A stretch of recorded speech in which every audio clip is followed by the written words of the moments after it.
સુરતના ઉમરા police station ચોપડે વર્ષ 2011માં નોંધાયેલા ચોરીના કેસમાં છેલ્લા 12 વર્ષથી ફરાર આરોપીને સુરત ક્રાઇમ બ્રાન્ચે પાંડેસરા ખાતેથી પકડી પાડ્યો છે। આરોપી મગદલ્લા ખાતેના ટોલનાકા ઉપર વિન્ડોમેન તરીકે નોકરી કરતો હતો, જ્યાં ઇન્ચાર્જ સાથે મળી ટોલનાકાના મેનેજરના કબાટમાંથી ટોલનાકાની જમા રાશિની ચોરી કરી ફરાર થઈ ગયા હતા।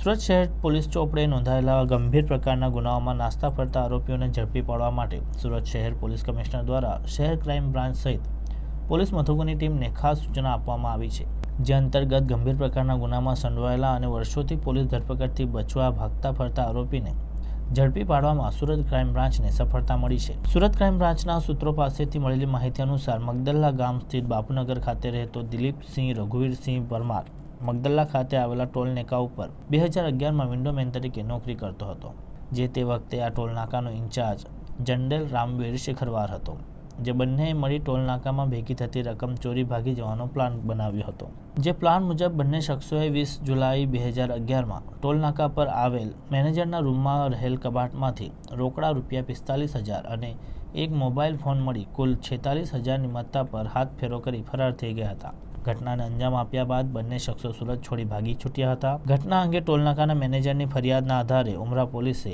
ગુનો નોંધી તપાસ હાથ ધરી હતી। આ કેસમાં નાસ્તા ફરતા આરોપી દિલીપસિંહ રઘુવીરસિંહ પરમાર હાલમાં પાંડેસરા ખાતે રહેતો હોવાની બાતમી ક્રાઇમ બ્રાન્ચને મળી હતી। આ બાતમીના આધારે પોલીસે તેને ઝડપી પાડવામાં સફળતા મેળવી હતી।